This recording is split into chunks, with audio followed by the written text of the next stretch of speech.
Hello दोस्तों, सभी को महादेव।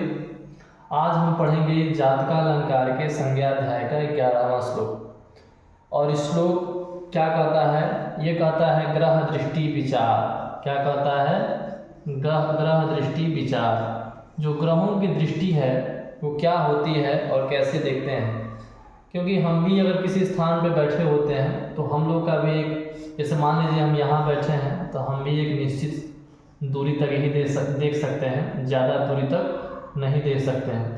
ठीक इसी प्रकार से ग्रहों के साथ भी होता है कि अगर वो किसी स्थान पर बैठे हैं तो एक निश्चित दूरी पे ही देख सकते हैं, हर जगह नहीं देख सकते हैं। तो सबसे पहले ग्रह दृष्टि विचार से पहले हम थोड़ा मोड़ा चीज़ ये जान लेते हैं जो इम्पोर्टेंट है। सबसे पहले देखते हैं ये चक्र क्या है। ये जो कुंडली वाला चक्र है, लग्न चक्र है, इसमें ये जो खंड है लोग संख्या भर देता है, कहीं 12 है, यहाँ पे 1 2 3, कभी यहाँ 5 बढ़ता है, कभी 6 बढ़ता है, कभी 7 बढ़ता है। आखिर में भरता कैसे है? ये है क्या? हमें पता है कि एक जो दिन होता है वो 24 घंटे का होता है, ठीक है। और इस 24 घंटे में 12 जो राशियाँ हैं, ये आपका मेघ वृष मिथुन कर्क सिंह कन्या तुला वृश्चिक धनु मकर कुंभ में 1 2 3 4 किसी करके क्या कर लीजिए आप।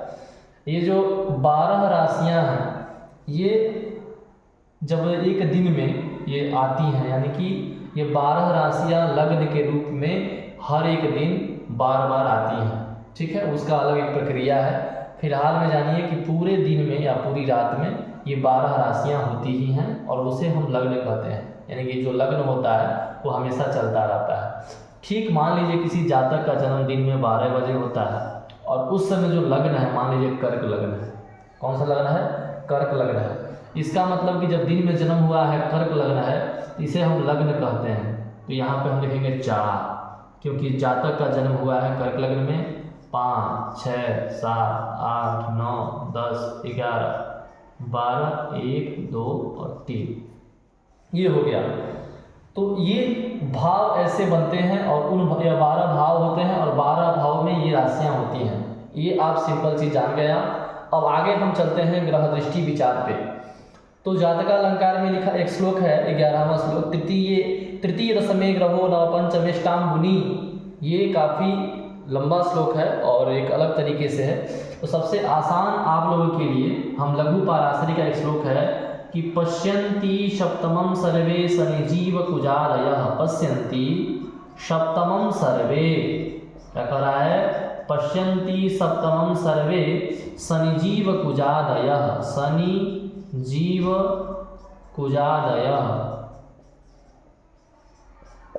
विशेषतः, फिर कहता है विशेषतः त्रिदश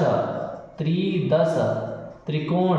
आप जाइएगा मत, वीडियो को पूरा देखिए, काफ़ी आप अच्छी चीज़ सीखने वाले हैं। और वैसे ही हवाबाजी में नहीं सीख रहे हैं आप श्लोक के माध्यम से सीख रहे हैं। आप एक प्रमाणित ग्रंथ के हिसाब से पढ़ रहे हैं, हवाबाजी मत पढ़ा कीजिए। त्रिदश त्रिकोण चतुः अष्टमान। कहा गया है कि पश्यन्ति सप्तमं सर्वे। चूंकि हम लोग भी अगर कहीं बैठे होते हैं तो जैसे मैं बताया है कि एक निश्चित दूरी तक देखते हैं, इसी प्रकार से सभी ग्रहों का भी होता है। जैसे मान लीजिए यहाँ पे सूर्य बैठ गया है। क्या बैठ गया? सूर्य।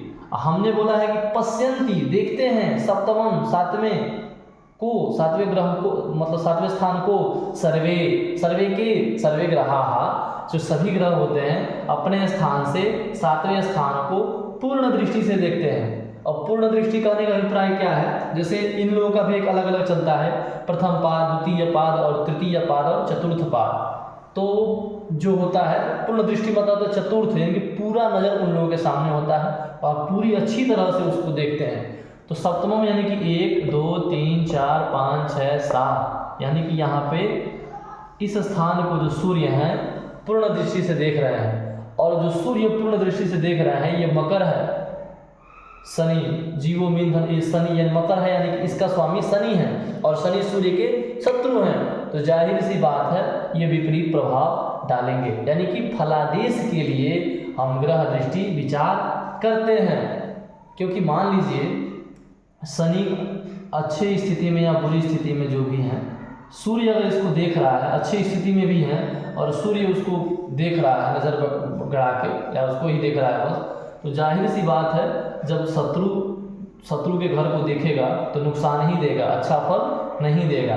तो इसी प्रकार से कहा है कि पश्यन्ति सत्वम सर्वे, सभी ग्रह अपने स्थान से सातवें स्थान को पूर्ण दृष्टि से देखते हैं। और विशेषतः और जो कुछ ग्रह ऐसे हैं सात दृष्टि से देखते ही हैं, पर कुछ ग्रह ऐसे भी हैं जो सात मतलब दृष्टि के बाद से भी कुछ अलग से देखते हैं। तो कहता है कि शनि, फिर कहता है जीव, फिर कहता है कुज यानी कि मंगल।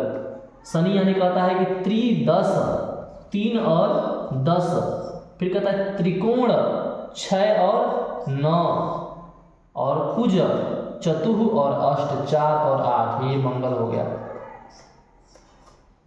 यानी कि जैसे मान लीजिए यहाँ पर शनि है, तो शनि कहता है त्रिदश, 1 2 3 4 5 6 7 8 9 10, यहाँ से 10वें स्थान को और तीसरे स्थान को ये पूर्ण दृष्टि से देखता है, और 7वें को भी। ठीक है, शनि। इसी प्रकार से बृहस्पति क्या कहता है, त्रिकोण 1 2 3 4 5 6, और 1 2 3 4 5 6 7 8 9, ये हो गया। 6 और 9 को बृहस्पति पूर्ण दृष्टि से देखता है, और 7वें को भी। इसी प्रकार से मंगल का है चतुः अष्ट, मंगल मान लीजिए यहाँ पे है, तो 1 2 3 4 यहाँ देखेगा, और 5 6 7 8 यहाँ देखेगा, और 7वें स्थान को तो देखेगा ही। तो यही श्लोक है, पश्यन्ति सप्तमं सर्वे संजीव कुजादयः विशेषतः त्रिदश त्रिकोण चतुरष्टमान। आप इस श्लोक को याद कर लेंगे तो इतना जो हिंदी में पढ़ते हैं आप, इतना पढ़ते जाते हैं, रट्टा मारते हैं, तो उससे अच्छा ये है कि एक श्लोक का रट्टा मार लीजिए, आपको पूरी चीज़ समझ में आ जाएगी। ठीक है दोस्तों, आप बने रहिए, आगे और अच्छे से पढ़ा जाएगा।